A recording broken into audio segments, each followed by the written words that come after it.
Hello, আসসালামু আলাইকুম। আমি আয়েশাস লাইফস্টাইল থেকে আয়েশা বলছি। কেমন আছেন আপনারা সবাই? আমি আলহামদুলিল্লাহ ভালো আছি। এই ভিডিওটা আমার ছোটো বোনের জন্মদিনের আগের রাতের ভিডিও। আমরা সবাই চলে গিয়েছিলাম টেস্টি ট্রিটে কিছু পেস্ট্রি, চকলেটস এগুলা কিনে নিয়ে আসার জন্য। আগের দিন ছোটো বোনকে ছোটোখাটো একটা সারপ্রাইজ দিতে চেয়েছিলাম। সো টুকটাক শপিং করে আমার বড় বোনের কাছে দিয়ে দেওয়া হয়। বড় বোন আগেই নিয়ে বাসায় চলে যায়। আর বাসায় তো আন্টি অনেক কিছুর আয়োজন করেছিল, পিঠা, সেমাই অনেক কিছু রান্না করে। সাথে ভাইয়া একটা সুন্দর কেকও নিয়ে আসে। তো যাই হোক, আমি আগে চলে যাই। তো যে টুকটাক হেল্প করছিলাম, সবার সঙ্গে দেখা করলাম। দেন এই যে আমার ছোটো বোন চলে এসেছে। ওকে আমরা সবাই মিলে এখন সারপ্রাইজ দিব। আসলে ঘরোয়াভাবে ছোটোখাটোভাবে যতটুকু পেরেছি আমরা সবাই মিলে চেষ্টা করেছি ওকে একটু হ্যাপি করার।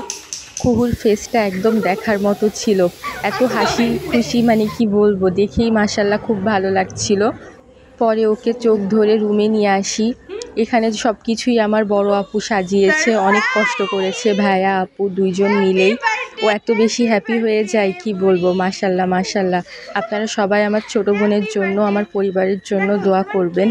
আমার ভিডিওগুলো যদি আপনাদের ভালো লেগে থাকে অবশ্যই লাইক কমেন্ট করে এবং আমার চ্যানেলটা সাবস্ক্রাইব করে আমার পাশে থাকবেন। আন্টির হাতের পিঠাগুলা এত মজা হয়েছিল কি বলবো, আমার তো খুব ভালো লেগেছে।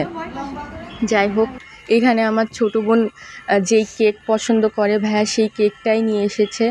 আর আমি ওর জন্য পেস্ট্রি, ডোনাট এগুলা টুকটাক যা পেরেছিলাম নিয়ে যাই একসঙ্গে। এই যে একসঙ্গে বসে এখন আমরা মোমবাতি ধরাচ্ছি, গল্প করছি, আড্ডা দিচ্ছি। ভাইয়া আমাকে বলছিল আমার কাছে দাও, আমি ধরিয়ে দিচ্ছি, তোমার হাত পুড়ে যাবে বলতে বলতে ভাইয়ারই হাত পুড়ে যায়। তো এইগুলা নিয়ে আমরা হাসাহাসি করছিলাম। আর ওইদিকে আমার ছোটো বোন এত লজ্জা পাচ্ছিল যে চুপচাপ বসে আছে। পরে এই যে টুকটাক ছবি ভিডিও করলাম মেমোরি হিসেবে রেখে দেওয়ার জন্য। তারপর একসঙ্গে বসে কেকটা কাটলাম, অনেক বেশি ভালো লাগলো। এত আনন্দ মানে আমার ছোটো বোন করেছে, ও আসলে আমাদের সঙ্গে থেকে সময় কাটিয়ে আসলে অনেক বেশি মজা পায়। তারপরে এই যে আমরা সবাইকে একটু কেক খাইয়ে দিলাম। কেকটা অনেক বেশি মজা ছিল, একদম ফ্রেশ ছিল। বোন এখন কুহুকে খাইয়ে দিচ্ছে। কুহুকে খাইয়ে দেওয়ার পর যখন আমাকে খাইয়ে দেয় আমার নাকে লেগে যায়। এটা নিয়ে সবাই অনেক বেশি হাসাহাসি করছিল। সবাই অলওয়েজ বলে যে লম্বা নাক এগুলা নিয়ে অনেক বেশি মজা করে।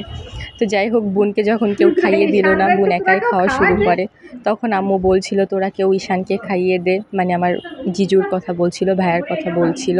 তো সবাই মিলে এইভাবেই বসে খাওয়া দাওয়া করলাম, আড্ডা দিলাম অনেক রাত পর্যন্ত। অনেক সুন্দর একটা সময় কাটাই।